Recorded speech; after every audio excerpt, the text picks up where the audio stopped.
Hey everybody, this is Udell here, and I thought I would do a very quick tutorial on something that has been a bit of a game changer for me when it comes to batch editing in Lightroom. I've just picked a selection of files here. Some of them, as you can see, I've already started to edit to my style. So this was the straight out of camera, and this is close to my finished. And some of them I haven't edited at all. So for example, here, I think that one's not edited at all. I'm not 100% sure. Here's one where the flash fired. I wanted to do somewhat natural light and somewhat flash, and it was a bit overexposed. So that one hasn't been touched. So basically, what I wanted to show you guys with some of these is a really quick technique to match exposures.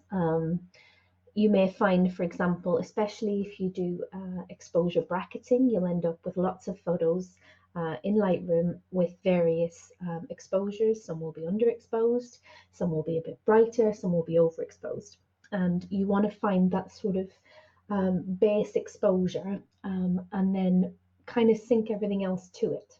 So when you've edited an image to your liking, it kind of works similar to the sync button, but this one is purely on exposure. So it will give you the same levels of exposure throughout, so that all you've got to do is, for those that were, for example, very underexposed, you might need to tweak the level of blacks or the level of shadows, but it's a lot easier. So just to kind of talk you through what I would do. So I'm going to find one that I haven't fully edited if I can. Right, so this one is an import, so I haven't touched it. Whereas this one, this is the one that I have done something to. So if I'll just show you again the before and the after. So that's my finished product. And as you can see with this one, in terms of what I've done, I have brought down the highlights.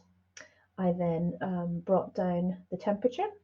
I added my preset at that point because I knew that that's what I wanted there. And then at that point, I changed around my exposure, my shadows. I tend to bring up my shadows and pull down my blacks. And I'll increase my whites just a little. I'll push them slightly, and I'll push my contrast. And I think I just adjusted temperature again once I'd done all of that. So it's not exactly my usual order. Normally I apply the preset straight up, but I was having a bit of a play with this one. So in terms of the difference, as you can see, I don't even need to go that close. Let me just back up a bit. There we go. So you can see that there's just a lot more pop in this one, and that's the only thing I've done. I haven't done any eye sharpening or anything like that. But in terms of the tip, it's a nice and easy one actually. So basically you pick, once you've done all of your adjustments, so I've moved everything to how I want it, and I know that this is the exposure that I'm aiming for. I then have this image that hasn't been touched. We can see obviously there's a big difference between this one and this one. We then have another one that hasn't been touched, and again it's a bit brighter, and then we've got this one which I've put in deliberately because it's much more overexposed in terms of the fact that the flash fired and it was too bright. So I'm going to make sure I'm clicked on the what I call the base image, the one that I'm happy with in terms of where I've set the exposure. And then I'm just going to highlight all of this selection of photos, which is these four, within that range. Here we go. And basically, to look at those four as they are, I want all of the four that are highlighted to be adjusted to match this exposure. And all I'm going to do is I'm going to go up to settings. I highlighted them, by the way, by hitting CTRL. And then I just bring it up to and click wherever I want it to. And you can obviously do Command and do the same thing on a Mac.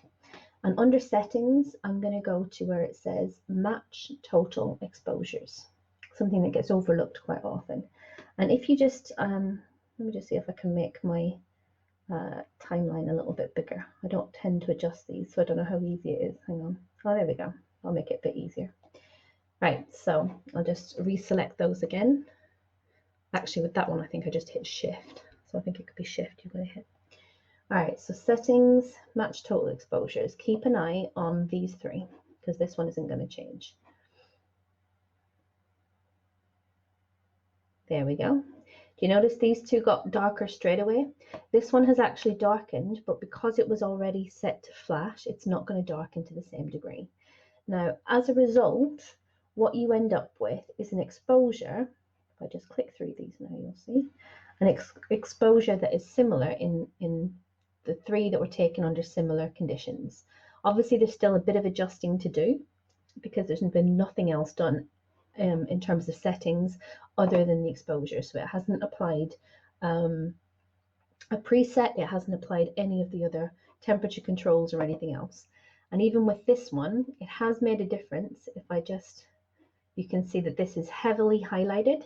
It's overexposed in a lot of areas, and because this one has brought down the exposure in general, it's just brought that down overall. Similarly, again, you've got the before here, and a lot more highlight in there, and it's a lot darker and more defined here. Even look at the shadows in the hair. And again, same thing, the skin has been darkened overall, the background is much darker, and it's all aiming to get to that final product. Now again, this has the exposure and all of the other settings. So if I wanted to affect all of that, I would just have to go in and copy my settings that I want to copy, and I would choose which ones I want to affect, and I could do it that way. But if I just want to affect exposure, for example, if I'm doing exposure bracketing, especially for things like real estate, it can come in handy. Now, just to show you one more as an example, I'll get out of the before and after mode for a minute, I think. Okay, so that's one that's already pretty much done, but I think if I take this one right back, so as you can see, the exposure is pretty similar in both of these, and I've done just a couple of things. I applied my my preset, I did my highlights, my exposure, my temp, but if I take it right back to import, that was my original. Okay, so this time I want to apply the same level of exposure as in this image. I want to apply it to this image. So I'm going to do the same thing. I'm going to select both. Yeah, I'm holding down the shift key. I do that automatically. And again, I'm going to go to settings and I'm going to match total exposures for both. So keep an eye on, again, if I make this bigger so you can see, keep forgetting. There we go. So I want the one that I want as my base on the screen. Click settings and click match total exposures. Keep an eye on that second image. There we go. Now, this time, interestingly enough, if I click it and go the before and after, it's actually brightened my exposure overall. Now, the reason it's brightened my exposure as opposed to darkening it is because if I click into this one, here, hang on.